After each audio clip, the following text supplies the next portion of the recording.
Okay, so here we are, everybody. Unfortunately, like I've said, I'm doing this class from my vehicle today, so I'm going to turn off the video just for the purposes of you guys don't need to see my car, and but I will still be able to see or chime in if you have any questions or anything like that. I'll pop my video back on at the end. But while we're listening, today we're going to talk about authenticity and kind of finding our own unique voice. So here we go. All right. So, very few of us consider ourselves remarkable, and therefore we tend to overlook what makes us unique. Being authentic is daring to be your genuine self, regardless of what people think. But do you truly know who you are and what it is that makes you unique? Part of being authentic is to understand that our own uniqueness, it is understanding our own uniqueness so that we can remain anchored and remain true to ourselves in any chaos. We can then build a belief that we can influence and impact the future rather than just being swept along by it. And authenticity is something that's been coming up in a bunch of my conversations with people, just feeling like when you learn something new or you're doing something new, getting out there in the world and finding your own voice in that practice. And I think that the more we do sound healing, the more we do meditations, the more we do mindfulness, the more we lean into the things that it is that we're doing here, the more we do find our authentic vibration, our authentic frequency, our authentic voltage, whatever it is that you want to call it.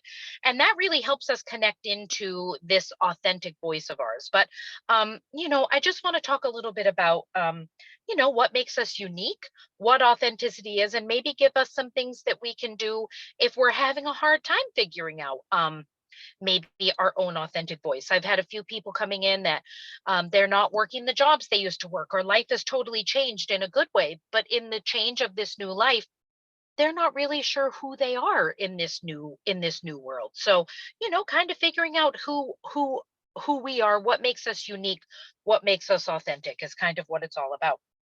And when you're doing these treatments, I will say one thing that Bill and I hear a lot when we travel around teaching is that we're very genuine and people feel our energy and how authentic we are because we are our true selves within that training. And when we go out into the world and teach sound healing and teach the beautiful things that we're teaching, we can only be ourselves, and it really does come through. And we have more people say that they appreciate that it's one of the first classes they've ever taken where they've had instructors that have been genuine. And I think that it's a shame. I think that we should be putting ourselves into everything we do. So, just some things to consider while we're talking today. So, what makes us unique? Have you ever asked yourself the question, what makes me unique? We often identify ourselves with the skills, competencies, and experiences we have acquired, but forget that our personality is what really differentiates us from each other. To a large extent, this is shaped by our values and beliefs acquired over a lifetime. This gives us our very own fingerprint or cognitive thinking model. This is what determines how we see, behave, and react to the world outside of ourselves. It is only when we have enough self awareness and understanding of who our true self really is that we can start living authentically. So, what exactly is authenticity? This word has been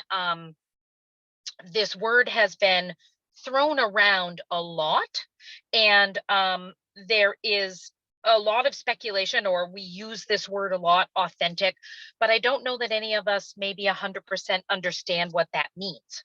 So, there are many different definitions of authenticity. However, a common definition is that being authentic is living your life according to your own values and goals rather than those of other people. Put simply, authenticity means you're true to your own personality, your own values and spirit, regardless of the pressure that you're under to act otherwise. You're honest with yourself and with others, and you take responsibility for your mistakes, which is not always an easy task. Something to note. Honesty is also an important part of authenticity, okay? However, there's a distinct difference between being brutally honest and being truthful with others. I think we all know those people in life that are, what? I'm just being honest. And sometimes it's like, yes, you are being honest, but you're also being brutally honest. And there is a difference between being truthful and being honest, okay? So, in her 1994 book, The Dance of Deception, psychologist Dr. Harriet Lerner distinguishes between that brutal honesty and being truthful with others. She states that honesty can sometimes represent our uncensored thoughts and feelings, while truth requires tact, timing, kindness, and empathy with the other person. We should always strive to be truthful with those around us, since others sometimes view brutal honesty as aggressive, judgmental, or even arrogant. Uncensored honesty can also jeopardize our relationships and our careers. Something to think on. To be authentic, your values, ideals, and actions align. As a result, you come across as genuine, and you're willing to accept the consequences of being true to what you consider to be right.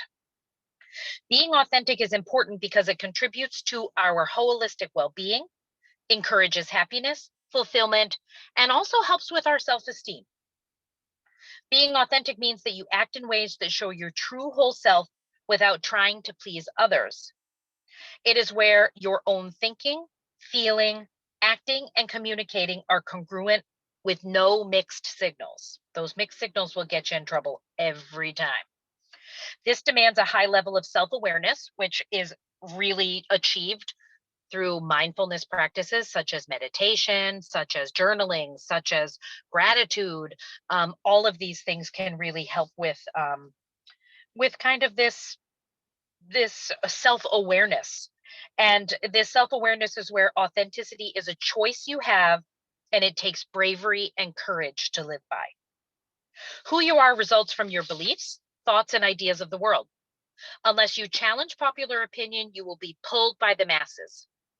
We all have an inner longing for social acceptance and a deep seated human need to be part of a tribe. We fear showing our insecurities and being judged by others. It is when we let go of the false beliefs that we are inadequate and understand and accept all aspects of ourselves that we can start living our true, authentic life. And this is not always easy. I mean, a couple weeks ago, we talked about doing mirror work, which is an amazing way to really get into that self acceptance and that self love. But really kind of letting go of those false beliefs that run around in our head. That's not always easy. It does take practice, but authenticity, this is one of those foundations of mindfulness. And mindfulness, all of these things, meditation, all of these things that we talk about, sound healing, all of, they're a practice.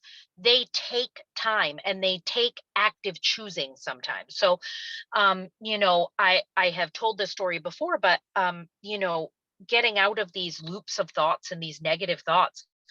I worked in a place where it was just a negative hole of doom, and everybody was negative, and I would get into work every day and just get sucked into that tide of negativity. And so when I started really leaning into mindfulness and choosing who I was going to be and what kind of mood I was going to be in every day, I started to choose what kind of attitude I was going to have when I would walk into work every day. And I would have to, every now and then I would go, oh, I'm falling down the hole again. And I would have to take a deep breath and go, nope, I am choosing to not go down this hole today. I am choosing to keep being positive. And I will say, after a couple months, and I will say it probably took a month for me to not have to, oh my goodness, try so hard to keep making the choice. But after a while, it started to become more natural to me.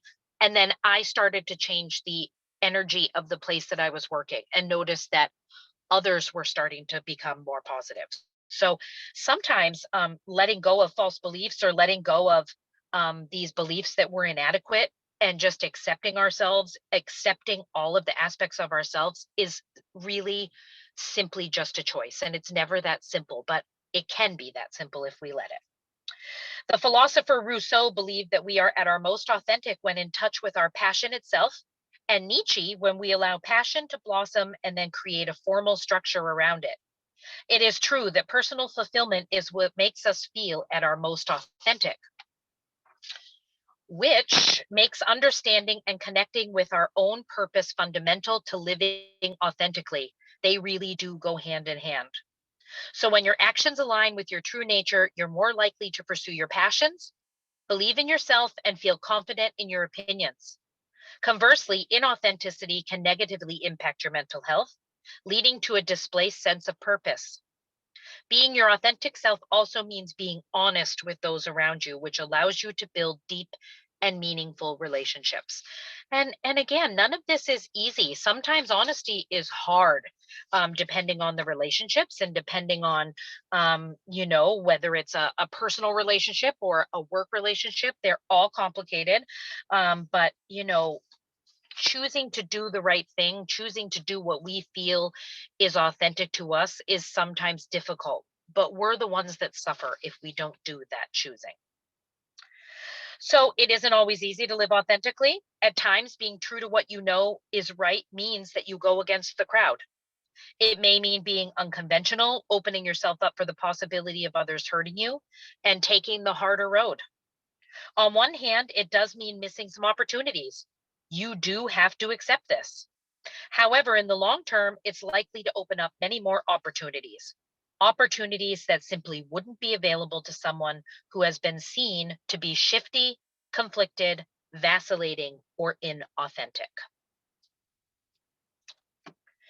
Living an authentic life also vastly more rewarding than hiding our true selves. When you live authentically, you don't have to worry about what you said or didn't say, how you acted, or whether you did the right thing. Living authentically means you can trust yourself and your motivations implicitly. I also consider that authenticity and integrity kind of go hand in hand.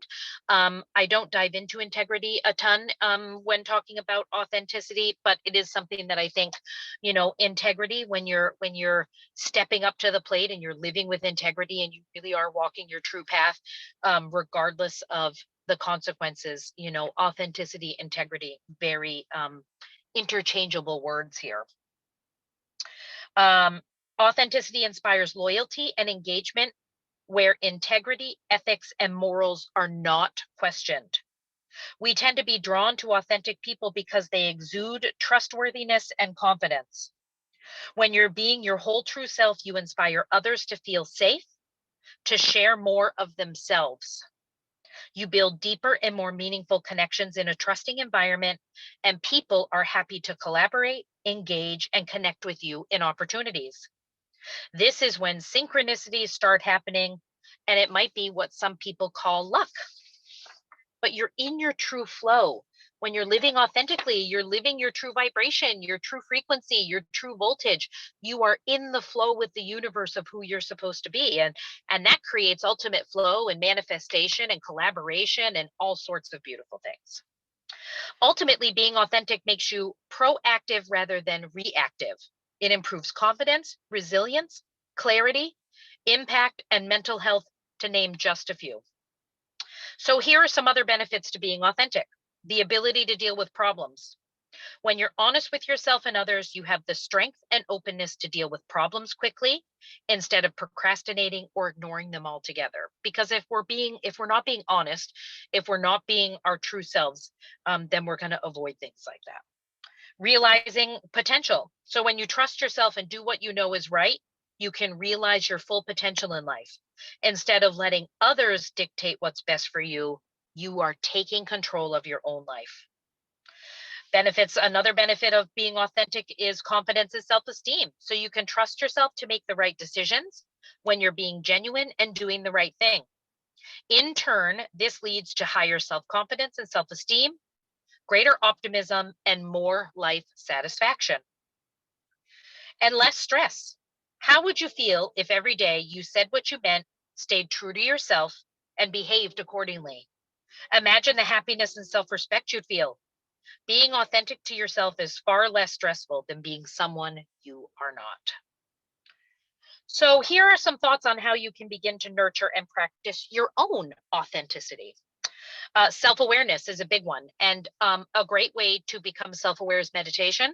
Um, and just getting in the habit of reflecting. Reflect on events, on meetings, reflect on what you read, on what you watch. What is your perceived image of yourself and your views? Accept and acknowledge your imperfections and insecurities. Understand what your embedded thinking models look like, your values and beliefs, and then challenge your confirmation bias. So keep your mind in discovery mode. Expand the fishbowl and observe non-judgmentally, that's a hard one, what is outside. Be mindful of your thoughts and listen to your intuition. Do what your heart is telling you to do rather than your mind. That's a big one, that's self-awareness. Open-mindedness. Open-mindedness, although as an authentic person, you live by a code of values and morals, listen to others' opinions in a curious and non-judgmental way.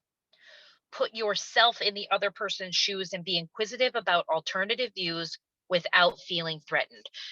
We have a hard time with this, I feel like, in this world right now, where you have to agree with my opinion or your opinion stinks and it doesn't matter. And that's not true. I love, even if I'm not going to agree or take on the view of that other person, I still like to know where other people are coming from.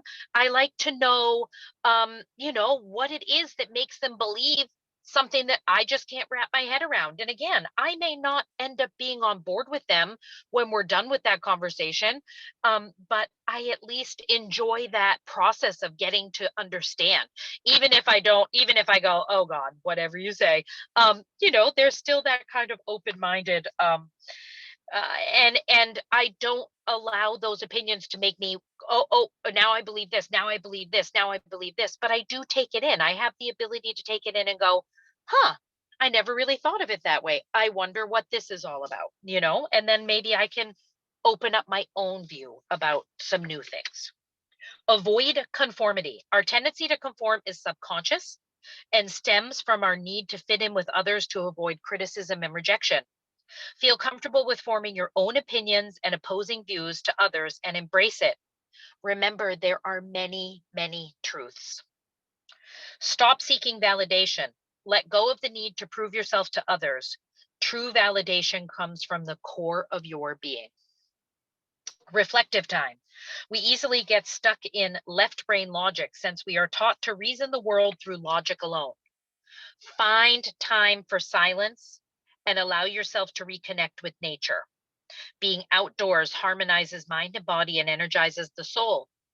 It helps you to connect with your creativity, emotions, and feelings, which are also part of who you are. And that kind of goes into this self-awareness. Self-awareness and this reflective time are very similar. This reflective time is a great time to do yoga or do tai chi, do some sort of somatic exercise like ecstatic dance, do meditation, maybe do some journaling. This reflective time can really be a very helpful time for things. So, you know, it's never a bad idea to be reflective on any of that. And connect with purpose. Your purpose is your life's calling and is not something that can be found off the shelf or a problem to be solved in a day, but rather a learning and development process that evolves over time. You first need to unlearn that the mission is not to keep busy doing things, but instead to be something. The challenge is to be patient, inquisitive, fearless, and open. Focus on what you care about rather than what you're passionate about. That often wanes over time. The clue is often found in areas that make you upset. What have you come into this world to do? What is your legacy going to be? And finally, we are living in an increasingly complex world with a constant demand for our attention, feeding us information that plays on our emotions, wanting us to react. By understanding yourself and what makes you unique, you begin to trust your inner core so that you can rely on your own wisdom rather than blindly following others' thoughts and beliefs. By living authentically, we regain control and become proactive rather than reactive, and we begin having significant influence and impact. So, a lot of the things that we've talked about so far this morning, as far as authenticity goes, is really just taking the time to connect into yourself, however that looks, and finding out what you truly believe, what you truly feel, what path you are truly meant to walk in this world, regardless of what other people's thoughts and feelings and beliefs are being put on you. It's finding your own way, your own voice through all of the chaos and all of the stuff that gets piled on us throughout the world, and throughout our lives. And it really does help us. Again, authenticity makes us a proactive rather than reactive. It can improve confidence, resilience, clarity. It can impact mental health. It helps us, it gives us the ability to deal with problems. It helps us to realize our potential. It gives us confidence and self-esteem, and we also have less stress when we know ourselves and we can speak from our true heart, and then we don't have to worry about what we've said or done. And again, we're not wishy-washy on, with this person it's a yes, with this person it's a no, with this person it's an I don't know, and then before you know it, you're in this whole mess with people and energy and all of that. And that all comes from just not being our authentic selves. So authenticity, it's important. So I'm going to give you some different tools, for finding authenticity, and these are some just basic coaching tools that you guys can do for yourselves. These are basic coaching tools that if you have clients coming in and you want to, you want to talk with them about, some things that they're doing, and maybe they need to find their authentic voice. This is by no means an exhaustive list. I just give you a couple of things. But these are kind of cool. I actually sat down and did all of these myself and was surprised by a couple of answers. So I encourage you to, when I post this class, in the courses, which I'm going to be going in today, posting all of my videos with all of my PDF attachments and everything into the actual courses section. So you guys could go in and watch them and find them. I just learned how to do that on the Mighty Network. So this PDF with these coaching tools will be in there. But we're going to go over them real quick. So coaching tool, and let me just turn my video back on here for a second, if I can. Nope. Oh gosh. Okay. Now I've really done it.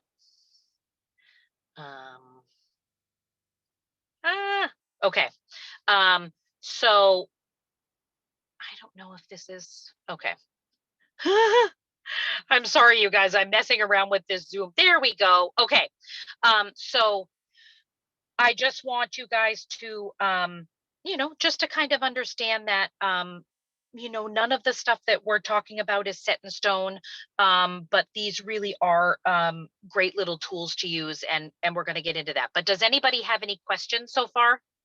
Anybody have anything they want to say or talk about? You're welcome to either unmute yourselves and chat, or you can get to me in the chat. But before we move on with, some coaching tools, anybody? Okay, what you got, Miss Pam? I just want to say, when you said at the beginning about being authentic and being your true self, that was the key to the whole meditate thing. When I first met Bill and Brian and Sam, and then we met and you, and it's like when you meet a group of people that are true to themselves, and definitely this is the spot to be. So I just wanted to add to that and say amen. Yeah, I love it. I love it. It really does. It makes a huge difference in how you move. When we do our sound healing classes, one of the things that we hear a lot is people going, "Oh my gosh, I've just spent the whole weekend not having to not say the weird things that I was going to say because you guys totally get it." Like, they can be as woo woo in our sound healing classes as they want, and nobody is judging or going, "What the heck are you talking about?" Or, there's definite happiness, right? And there's levity, and Absolutely. there's self-confidence, and there's all sorts of things that happen in that space, right? So, Yeah, I love that when you're with like-minded people. It is amazing how you can be your authentic self a little bit more. So awesome. Thanks absolutely. for sharing. What you got, Yes. Miss Tanya? You're gonna have to unmute yourself. Good morning. Good morning. Good Good morning. Happy good Sunday. morning. Same to you. I apologize for not having my camera on, but I'm in my robe. My hair is a mess. I'm all over the place, but I'm here. Oh, listen, coming to you guys from my car today, which is why I've had my video off until I ask some questions. So I totally get it. So I wanted to make, well, one comment, maybe second comment slash question is, I so agree with everything you said regarding authenticity.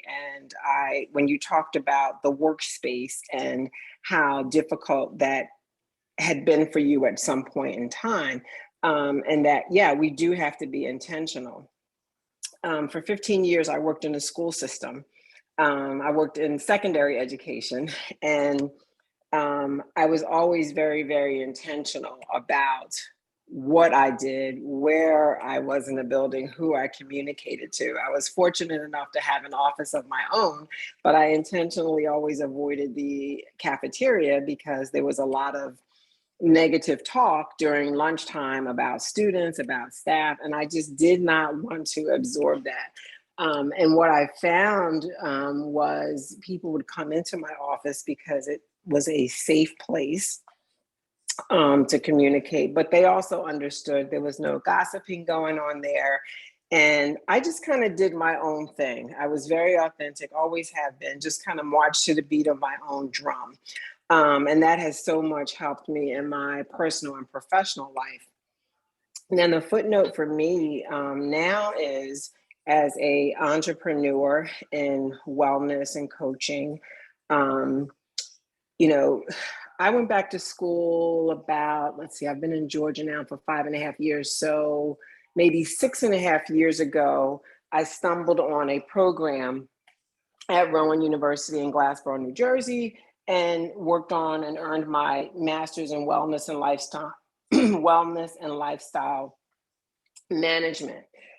Since that time, the whole wellness coaching phenomenon has just blown up, right? And there's many levels to people's knowledge, what their goals are, their intentions are in working with people.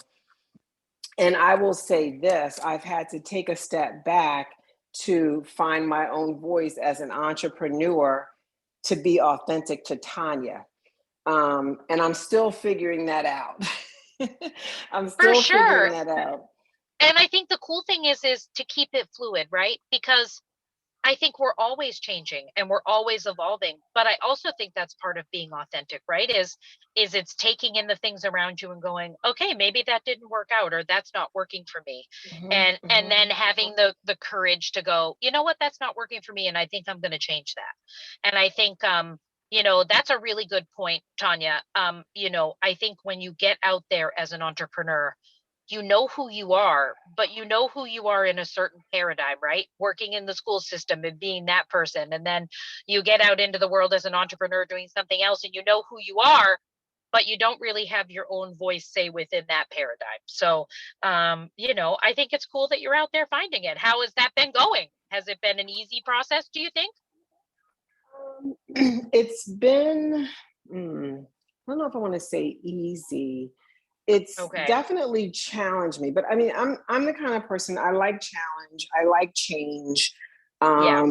I think it's fun, but it's also discovering myself. And Yeah. so being on social media and seeing all that stuff, I realized at one point that I was consuming more than what I was putting out. And so the past couple of months, I've just reeled myself in a little bit more, Yes. and am trying to think about what is important to me and how I want to help people. And For just sure. focusing in on how I can do that, and not so much concerned with, well, this coach is doing this and this one is doing that and this one is doing this, instead of just being authentic Tanya. Because in my career and even in my personal life, I've been very successful by being myself. And when I define success, it doesn't really mean money. It's just being in a good space where I have peace of mind. I have people, a small community around me who respects me. We have great relationships and no drama and all of that. Yeah. That's great. And So, that's the other yeah. thing is you know, the not comparing ourselves to others. I think that's a big one. I think we have to remember that everybody in this world is on their own journey. You and me and Pam and Kelly, we're all here. We're all maybe taking the same classes or doing the same things, but we're all approaching it from a different perspective, from a different mindset, from a different, and we can't, you know, your life experience and mine and Pam's, it's all different. So we can't compare ourselves to other people because it's never going to be a fair comparison. It's just, we do it all the time, but we are really doing ourselves a disservice by doing it, because no one is authentically us but us. I am the only one who has my fingerprints and who has, you know, all of these unique characteristics to myself. And I think that is a big one, especially, you know, personally, but especially in business too, is finding your own way without conforming to what everybody else in your industry is doing. And that's Yes. difficult sometimes. And I Yes. think, you know, Bill and I, when we teach sound healing, for example, we really do want people, you know, we are starting to understand that people need protocols to get going on things, but we worry that protocols make everybody stick to one little box, and we really don't want that. We really always try to encourage, like, we want you guys to put your own energy and your own flair and the things that make you happy into this practice, because you can. And I think we can all live our lives with our own unique blend of magic, and it really is okay, and we're all going to be you know, unique from each other, which is kind of cool. Thank you. And yes, Yeah. I just completed the sound healing class in Georgia. And Oh, were you taking it yeah, like this weekend? yes, ma'am. Probably heard this already, but I drove in on Friday. I had just kind of gotten over a cold. By the time I Yeah. drove up to Atlanta, I drove 7 hours. I got wicked sick again. And on Saturday morning, I had to drive home. So I didn't get to teach you guys or meet any of you. And I'm so sad about that. Yes, he did tell us. And I'm sorry that, you know, I didn't get to meet you, but I'm sure I'll meet you in person, you know, eventually. But I did I want to hope say so. I loved the fact that he left space for us to sort some things out on our own and figure out what's going to work for us. And it wasn't a cookie cutter approach. Like, you have to do this, you 100%. have to do that. So I reminded Yeah. myself that I have my crystal bowls, and I've just dedicated an hour a day to practicing. And the second day that I sat down, I said, you know what, Tanya? Remember, there's no per se right or wrong way. And so I was just in my 100%. space, yeah, and just being present and just trying to, you know, accept the energy that came to me and just flowed with it. And Yeah. I'll say this and then I'll let you get on because I don't want to tie you up. But we have a 20-year-old. His room is on the other side of where I was playing and where I was practicing. And he later said, Mom, he goes, I heard you playing. And I said, was it good or bad? He said it was so relaxing, I was falling asleep. And I was like, yes. So just remember, there's no good or bad. And if we play something that doesn't sound great, just remember that that's exactly what the universe needed from you in that moment. And maybe that's what you needed. Okay. That's Okay. what you needed from you in that moment. So there's no good or bad. If you drop it or something hits something, I always go, oh, that's just what this class needed, was a little bit of a ding, ding, Gotcha. ding, and now we're back on track. So I love that. Good for you. Good for you. Thank you so Well, much. well, thanks for contributing, Miss Tanya. I appreciate it. I appreciate Okay. you doing this on a Sunday. Thank you. Oh, good. Every Sunday. Most Sundays. Most Sundays I'm here. I'm here at 11. So, all right. So I'm gonna hello, Mr. Troy. We have somebody else who just joined us. And so I'm gonna turn off my video again, and we're gonna go through some different coaching tools. And we'll take it from there. Okay, here we go. I didn't do it. Okay, there. All right. So Some different coaching tools that we can use for finding our authenticity. Exercise 1. This is kind of called visualizing future events. This actually, visualizing future events, is not just good for authenticity. It's good for a lot of different things, but this is one of them. So visualizing future events is a valuable way to review potential situations and avoid unhelpful or damaging behavior. So for this exercise, for yourself, for your clients, have them write their answers on a piece of paper in a journal. So step 1 is you're going to reflect on something that is going on in your life that is causing you maybe to be upset. It can be an argument with a loved one or an awkward situation at work. Can you see yourself in the future rising to the challenge that this situation is presenting to you?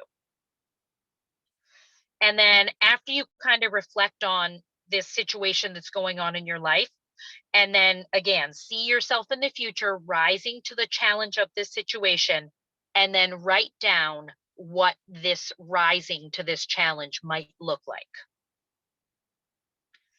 And then the second step is you're going to visualize how you would like it to go, how you would like the situation to go. So when I was walking into my stressful work situation, I wasn't maybe focused on one person, but I was focused on that work situation. So I would kind of visualize, okay, how do I want this day to go? I want everyone to be happy. I want it to flow. I don't want to be irritated or angry or whatever. And I would just visualize myself in the flow of that day, just flowing and vibing with the people around me. Ask yourself what it would feel like if everything went well. What would it be like if you overcame the obstacles that were in front of you? What skills and strengths would you use? So write down your answers. Visualize how you would like it to go. Ask yourself what it would feel like if everything went well. What would it be like if you overcame the obstacles in front of you?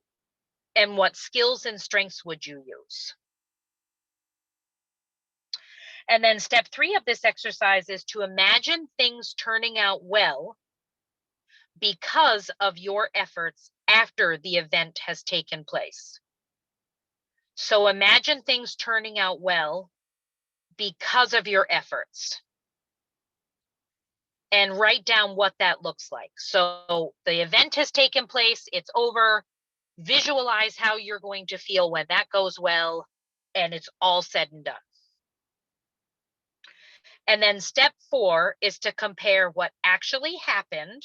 So once you get through this thing that's coming up that you've maybe been dreading, once it's all said and done, compare what actually happened with how you imagined it happening. Did it go as well as you hoped? Now, this is different than what we tend to do is we tend to go, oh my gosh, this is going to be an awful conversation. And this person, we're going to fight, and then we're going to get in a big confrontation and it's going to be awful. We tend to go to the negative. In this exercise, you are imagining that this situation goes well. You are rising above it. You have visualized how you would feel if everything goes well. And then you're going to go through that situation, riding on that energy of things going well. So step 4 is compare what actually happened with what you imagined. Did it go as well as you hoped? If not, what could you do differently in the future? And then write down maybe what you could do differently next time. This is all learning experiences, but by taking the time to visualize yourself through these things, you are taking the time to connect in with your authentic vibration and how you want to handle this situation instead of just reacting. You're getting in there and you're going to, your energy, what you want from your true energy. And then you're approaching that situation from that energy instead of just going, oh gosh, and then just reacting and maybe it goes badly. Authenticity can sometimes be about finding ways to be yourself and who you wish to be rather than letting the situation run away with itself. Okay. So that is exercise 1. And again, I'm going to attach the PDF so you guys will have all these things. So running through a situation before it happens can help you prepare yourself for what may happen and the obstacles to overcome while remaining true to yourself. Okay. So exercise 2 is how joined up is your life? Authentic people typically spend more time doing the things they genuinely love and are passionate about. They are open to new experiences and do things in life that make them feel most alive. So for this exercise, you're going to answer the following questions to understand your interests and strengths. Take your time in this exercise and reflect on each question before answering. And then you want to write your responses down on a piece of paper or in a journal. So question 1, what are your passions and interests? And some of us don't even know what that is. So, this may take some time. What do you love to do? What excites you? What are you doing in those instances where you look up and you go, oh my gosh, 5 hours just went by. Awesome. Like, you get so hung up in this thing that you're passionate about that time flies by. What is that activity for you? And then the second question you're going to ask is, what values do you hold dear? What is important and what is a high priority in your life? And then the third question is, what are you good at doing? What are your skills? What are your talents? What are your strengths? So then really pay attention. Once you reflect on all these things, really look at your answers, really reflect into yourself. And based on these answers, kind of reflect on all of this by asking yourself the following questions. How do you spend your time? So looking at all of these things, you're looking at your passions and your interests and what excites you and what your values are, but how are you actually spending your time in reality?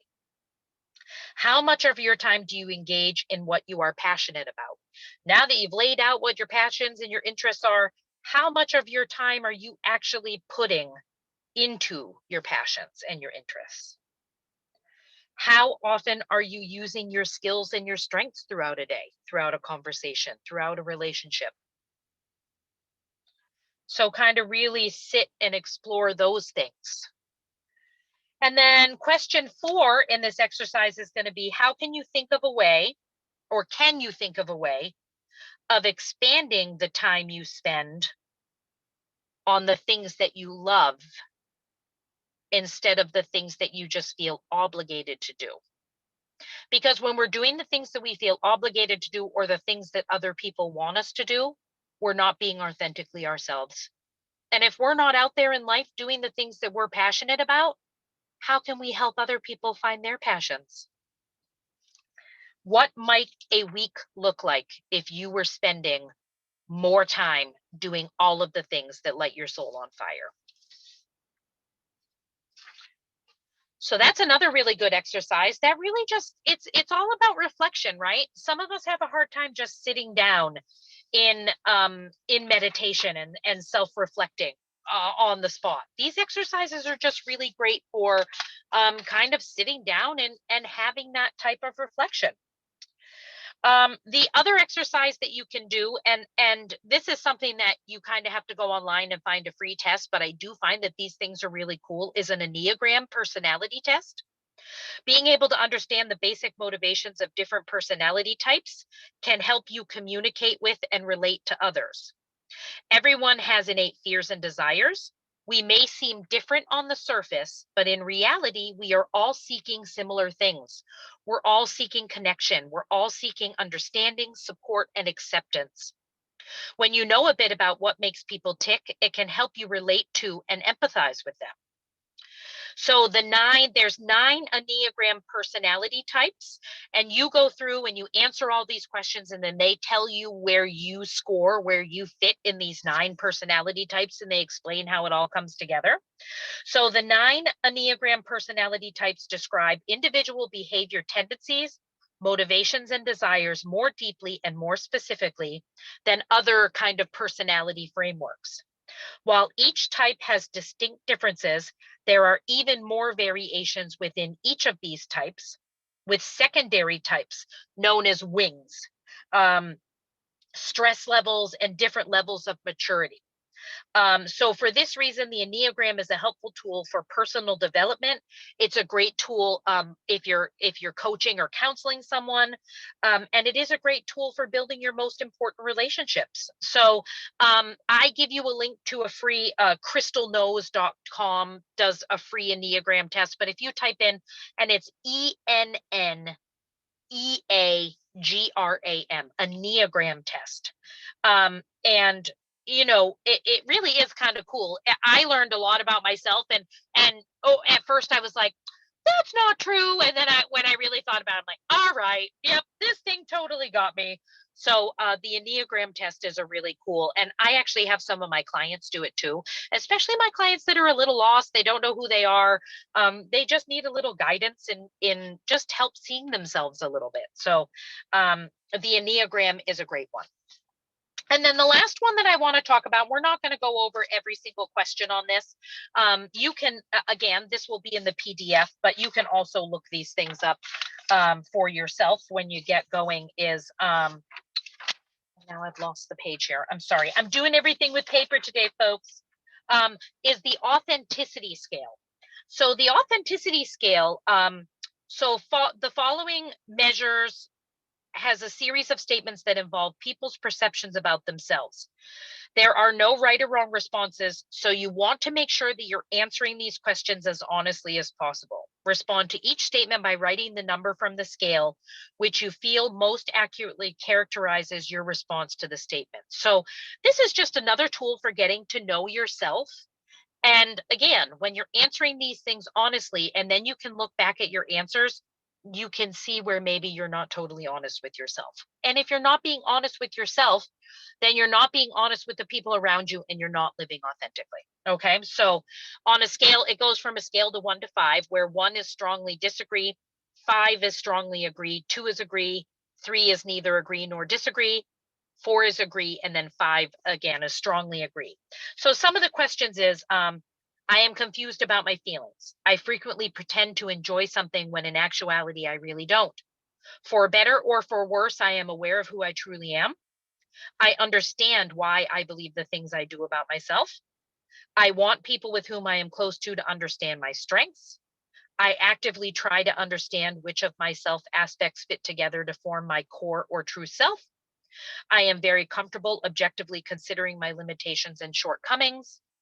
I've often used my silence or head nodding to convey agreement with someone else's statement or position, even though I really disagree. I have a very good understanding of why I do the things I do. I am willing to change myself for others if the reward is desirable enough. I find it easy to pretend to be something other than my true self. I want people with whom I am close to understand my weaknesses. I find it very difficult to critically assess myself. I am not in touch with my deepest thoughts and feelings. I make it a point to express to others how much I truly care for them. And there's probably, oh my gosh, I think 50 different questions that there's 45 questions that this scale takes you through. I find that my behavior typically expresses my values. I rarely, if ever, put on a false face for others to see. I often find that I am overly critical about myself. I am in touch with my motivations and desires. And these questions go on and on and on. And so basically, you would score yourself based on that scale of 1 to 5, and then go back through and see, really look at your answers and go, wow, I guess I do this more than I thought I did. When we can lay it all out, sometimes when we can write it all out, it's like a pro and con list. When we can write it all out, sometimes we can't look away. We can't deny the things we've been doing. And that really helps us get to the core of our authentic self. When we start to chip away at these layers, I think, for anybody who hears my talks, we're like onions, right? So when people come into sound healing or private sound sessions, we peel away a layer at a time and a layer at a time. When we coach people, we're peeling away a layer at a time. We're never going to be able to unravel everything in one session, but we take it a layer at a time. And these different exercises that we're doing just help us hone into those layers. They help us check into those layers. They help us to find who we are underneath all of that. So, so those are just a couple of tools. I really do encourage all of you today to do an Enneagram test. You really can go online and find them for free. And I would encourage you to do that and really take a look at what it tells you and find out if it resonates with you or not. And if it doesn't resonate with you, or if it brings up a certain type of feeling, maybe connect into yourself and find out why that's making you feel that way. And really check in and really find out if you really authentically feel how you're feeling, or if you just are feeling maybe a little embarrassed, or you're a little bit like, oh gosh, I actually didn't know that I was that kind of person. And you know what, that's okay. That's how we live and grow. And it's interesting because I think we're so afraid of making mistakes or doing the wrong thing, or, oh, is that good or bad, or right or wrong? We're supposed to be on this planet to live and to experience and to grow and to fall down on our faces, and unfortunately to hurt people and to allow people to hurt us. And this is all just life. So when my clients get too in their heads about some of these instructions, and they, oh, I'm a horrible person, I'm like, let's take a breath. This is not supposed to be this. This is supposed to be another exercise in this beautiful, awesome, fantastic journey on finding ourselves. And authenticity is just how we go about that, and striving for that authenticity within ourselves, striving for our authentic selves, is what gets us there, right? So remember, we're living in an increasingly complex world with a constant demand for our attention, feeding us information that plays on our emotions, wanting us to react. I mean, Tanya talked about social media. Frig social media. I feel like after the 2020 election, I go onto social media now to post positive things. I go on there for my business, but otherwise I try to just not get involved, because with social media, that's exactly when we get into comparing ourselves to other people and looking at other people's lives and going, oh my gosh, they're on vacation and they're doing this and they're doing that. And, why am I not doing that? Then striving to do things that aren't even authentically us, to be who these other people are. So, we're surrounded in a world by news all the time, by social media, by all of this. But understanding ourselves and what makes us unique, we begin to trust our inner core so that we can rely on our own wisdom instead of all of this other noise, this other chaos, this other junk that is around us. And we're not blindly following others' thoughts and beliefs. We're following our own. By living authentically, we regain control and become proactive rather than reactive. And we begin having significant influence and impact over our own lives. So that's it, folks. That's all I have to say about authenticity today. Let me see if I can figure out how to pull up my my video here in a productive way. Okay, yay, there we are. So I'm going to post this video probably this afternoon. I will also get the PDF posted. If anybody has any questions on this, always feel free to reach out to me through the Mighty Network, through chat, through all of that. If you would like some more coaching tools, I can certainly send some things your way. Does anybody have any questions or anything before we end our amazing session today? All right. Well, Pam and Troy and Tanya and Kelly, thank you so much for joining me today. And I hope you guys have an amazing, beautiful, authentic Sunday ahead of you. And next week, I'm going to be kind of talking about mindfulness, because the past couple of weeks I've been talking about a lot of different mindful practices, and we've been talking about different coaching techniques that we can use in our one-on-one sessions and in our sound sessions. But I really just want to talk about what all of this is all about, and really it's all about mindfulness and intention and self-awareness. And so next week we're going to dive into a little bit of mindfulness and what that's all about, and where you can go with your own mindfulness practice. Okay, so hopefully I'll see you guys next Sunday, and I love you all. Have a great day.